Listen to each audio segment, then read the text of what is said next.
Science చదువుతున్నప్పుడు ఒక విషయం మనందరికీ తెలిసిందే. అదేంటంటే ఏ శాఖ తీసుకున్నా జీవశాస్త్రం, రసాయన శాస్త్రం, భౌతిక శాస్త్రం అయినా సరే అన్నింటిలోనూ సంఖ్యలను ఉపయోగించాల్సిందే. చాలా సందర్భాల్లో ఈ సంఖ్యలు చాలా చాలా పెద్దవిగా ఉంటాయి. లేదా చాలా చాలా చిన్నవిగా ఉంటాయి. ఉదాహరణకు విశ్వం యొక్క వయస్సు. చూడండి ఈ నంబర్ ఎంత పెద్దదిగా ఉందో, 12 బిలియన్లు. మరొక ఉదాహరణ చూస్తే భూమి నుండి చంద్రుడి మధ్య దూరం 384 మిలియన్లు లేదా 38,40,00,000. అలాగే మరొక ఉదాహరణ భూమి నుండి సూర్యునికి గల దూరం చూస్తే ఇది ఇంకా పెద్ద సంఖ్య 14,960 కోట్లు. ఇలా ఇవన్నీ చాలా పెద్ద సంఖ్యలు. మరోవైపు చూస్తే అతి చిన్న సంఖ్యలు అంటే వెరీ స్మాల్ నంబర్స్. ఉదాహరణకు కంప్యూటర్ చిప్లో వాడే తీగ వ్యాసం ఎంత? 0.00003 మీటర్లు. 5 సున్నాలు 3 మీటర్లు. ఇది చాలా చిన్న సంఖ్య. అలాగే మరొక ఉదాహరణ పేపర్ యొక్క మందం 0.0016 సెంటీమీటర్లు.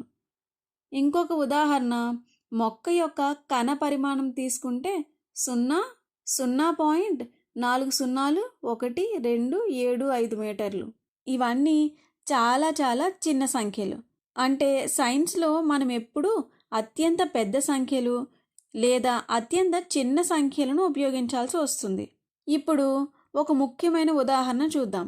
ఇది రసాయన శాస్త్రంలో మనకి తరచుగా కనిపించే సంఖ్య. అదేంటంటే అవగాడ్రో సంఖ్య.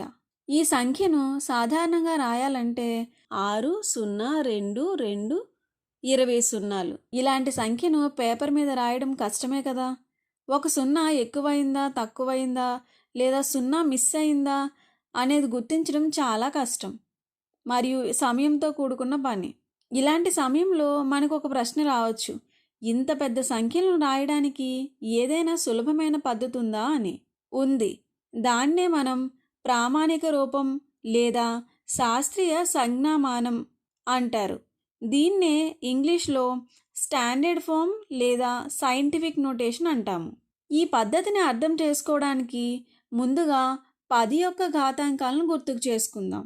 10 యొక్క ఘాతం 0 అంటే 10 to the power of 0 is equals to 1.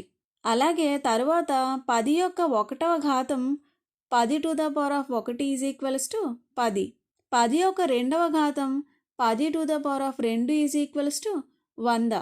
10 యొక్క 3వ ఘాతం 10 to the power of 3 is equals to 1000. 1 3 సున్నాలు. దీన్ని పరిశీలిస్తే 10కి ఉన్న ఘాతాంకం ఎంతైతే అన్ని సున్నాలు ఆ సంఖ్యలో ఉన్నాయి. ఇక్కడ చూసినట్లయితే మొదటి దాంట్లో 10 యొక్క ఘాతం 0 కాబట్టి ఇక్కడ ఎటువంటి సున్నాలు లేవు.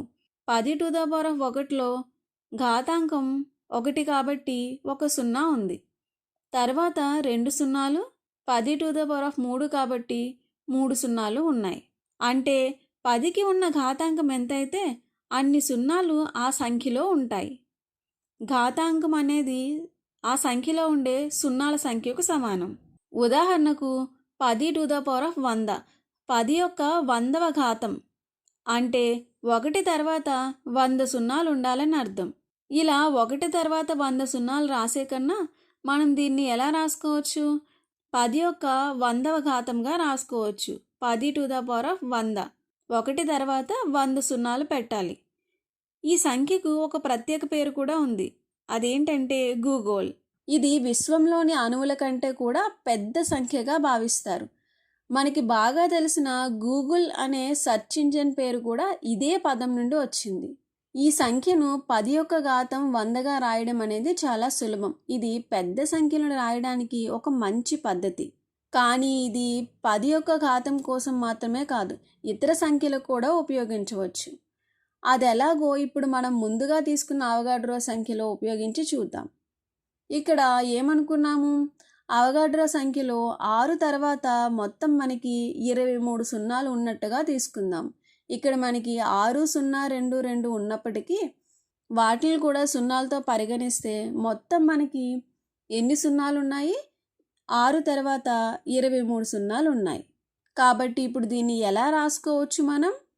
సున్నా కాని సంఖ్య అయిన 6, ఇంటూ 10 యొక్క ఘాతం 23 అని రాసుకోవచ్చు. ఇదేమవుతుంది మనకి 6 తర్వాత 23 సున్నాలు. కానీ మనకి అసలు సంఖ్య ఎలా ఉంది 6 0 2 2. కాబట్టి మనం ఏం చేయవచ్చు, ఎడం వైపు నుండి మొదటి సున్నా కాని సంఖ్యను తీసుకుందాం. అంటే ఏముంది మనకి 6. ఇప్పుడు దీన్ని ఎలా రాసుకోవచ్చు, 6.022 ఇంటూ 10⁻23గా రాస్తాం. ఇదే అవగాడ్రో సంఖ్య యొక్క ప్రామాణిక రూపం. ఈ విధంగా ప్రామాణిక రూపం అనేది సులభంగా మరియు చిన్నగా రాయడానికి ఎంతగానో ఉపయోగపడుతుంది. ఈ విధంగా ఒక సంఖ్యను 1 మరియు 10 మధ్య గల దశాంశ భిన్నంగా రాసి దానికి కావలసిన 10 యొక్క ఘాతాలతో లబ్ధం చేయడాన్ని ప్రామాణిక రూపంలో వ్యక్తపరచడం అంటారు. ఇప్పుడు ఇంకొన్ని ఉదాహరణలు చూద్దాం. మొదటగా 7345ని తీసుకుందాం. ఈ సంఖ్యను ప్రామాణిక రూపంలో రాయాలి అంటే 7 తర్వాత ఎన్ని సంఖ్యలు ఉన్నాయి 3. కాబట్టి మనం ఎలా తీసుకోవచ్చు, 10⁻³ ఈజ్ ఈక్వల్స్ టు 1000. సాధన చూద్దాం.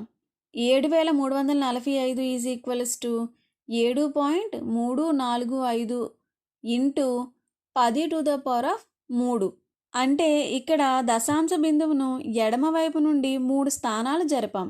ఇది సరైందో కాదో ఒకసారి చూద్దాం. అందుకోసం 7.345 ఇంటూ 10⁻³ అంటే 1000. ఈ రెండు సంఖ్యలను గుణిస్తే మనకి 7345.000గా వచ్చింది. అంటే మనం తీసుకున్న సంఖ్యకు సమానమైంది. కాబట్టి ఇది కరెక్ట్. మరొక ఉదాహరణ చూద్దాం. 6.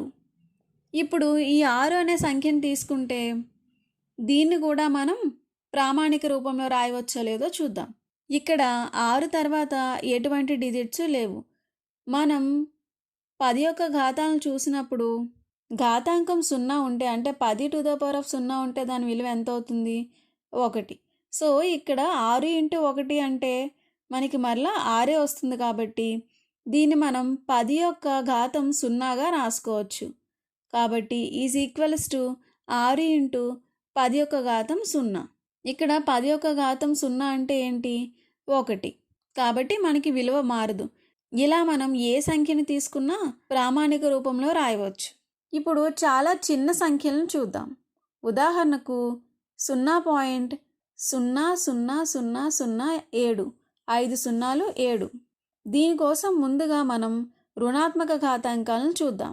మొదటగా 10⁻0 అంటే ఏంటి 1.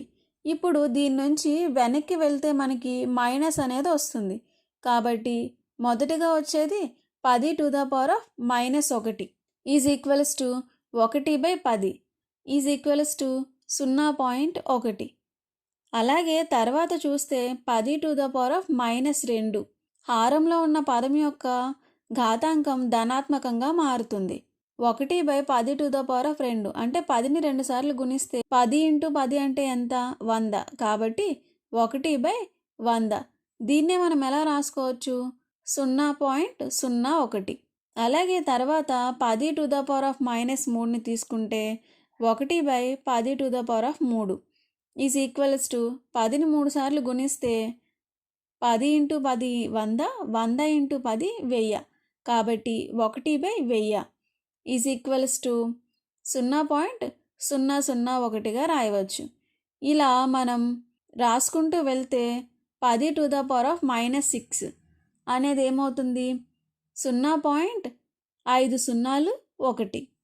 దీన్ని బట్టి ఏమర్థమైంది, ఘాతాంకం ఎంతైతే దశాంశ బిందువు తర్వాత అన్ని స్థానాలు ఉంటాయి. ఇక్కడ 10⁻6లో ఘాతాంకం ఎంత 6. ఇక్కడ మనకు వచ్చిన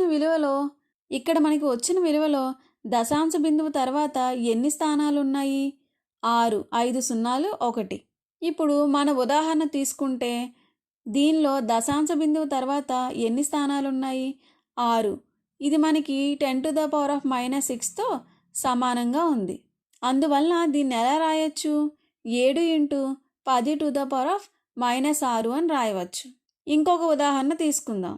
0.40516 0.0000516 ఇప్పుడు మనం ముందుగా చేయాల్సింది 0 తర్వాత వచ్చే మొదటి సంఖ్యను తీసుకోవాలి. ఇక్కడ దశాంశ బిందువు తర్వాత ఎన్ని సున్నాలున్నాయి? 4. ముందుగా మనం మొదట 0 కాని అంకె ఏదో గుర్తించాలి. ఇక్కడ మనకి మొదట 0 కాని సంఖ్య ఏంటి? 5. ఇప్పుడు దశాంశ బిందువు నుంచి 5 వరకు ఎన్ని స్థానాలున్నాయో లెక్కించండి. 1, 2, 3, 4, 5. అందువల్ల దీన్ని ఎలా రాసుకోవచ్చు? 10⁻⁻5. ఎందుకంటే దశాంశ బిందువు తర్వాత 5 స్థానాలని మనం తీసుకుంటున్నాం కాబట్టి 10⁻5 ఈజ్ ఈక్వల్స్ టు 5.16 ఇంటూ 10⁻5. ఇలా రుణఘాతాంకం ఉంటే ఇది చాలా చిన్న సంఖ్య అని అర్థం చేసుకోవాలి. ఇప్పుడు మరొక ఉదాహరణ చూద్దాం. మరో చిన్న సంఖ్య 0.900892. దీన్ని ప్రామాణిక రూపంలో రాయడానికి మొదటగా 0 కాని అంకెను గుర్తిస్తే అదేంటి? 8. తర్వాత దశాంశ బిందువు నుండి 8కి ఎన్ని స్థానాలు ఉన్నాయో చూస్తే అవి 10గా ఉన్నాయి. కాబట్టి దీన్ని ఎలా రాసుకోవచ్చు?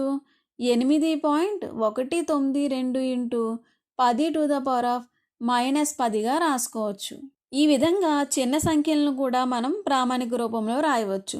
ఈ ప్రామాణిక రూపం యొక్క మరో గొప్ప ఉపయోగం ఏంటంటే దీని ద్వారా ఇలాంటి పెద్ద లేదా చిన్న సంఖ్యలను గుణకారం చేయడం మరియు భాగించడం కూడా చాలా సులభంగా చేయవచ్చు. ఉదాహరణకు మొదటగా ఈ గుణకారాన్ని చూద్దాం. 0.005 ఇంటూ 0.0008. సాధన చూద్దాం. 0.005ని ఎలా రాసుకోవచ్చు? 5 ఇంటూ దశాంశ బిందువు తర్వాత ఎన్ని స్థానాలు ఉన్నాయి? 1, 2, 3. కాబట్టి దీన్ని ఎలా రాసుకోవచ్చు?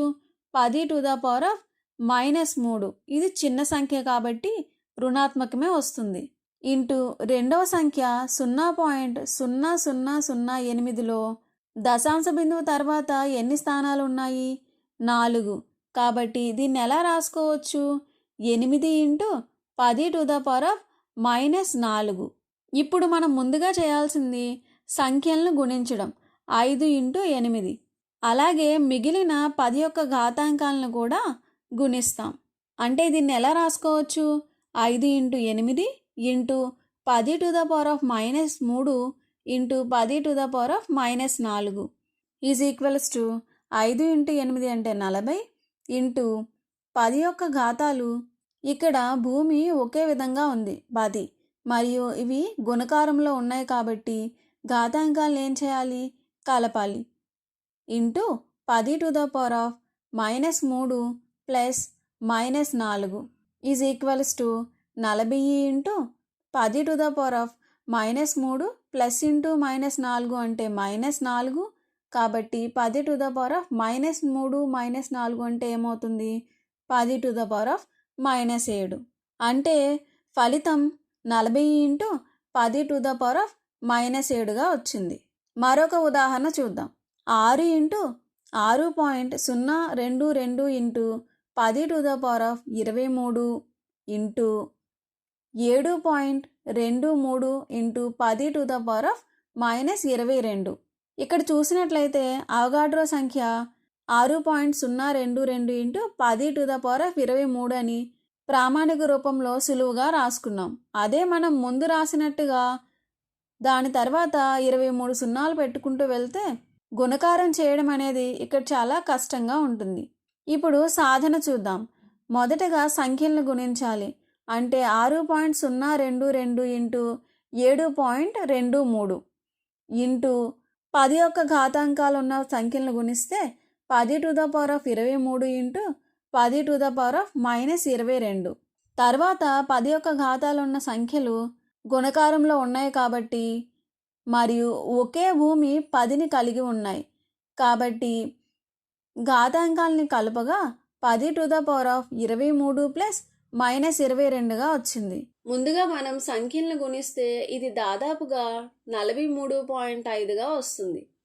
ఇంటూ 10⁻23 ప్లస్ -22 అంటే ఏమవుతుంది? ప్లస్ ఇంటూ మైనస్ మైనస్ కాబట్టి 23 - 22 అంటే ఎంత? 1. కాబట్టి ఏంటిది? 10⁻1. ఇప్పుడు 10⁻1 అంటే ఎంత? 10 అని అర్థం.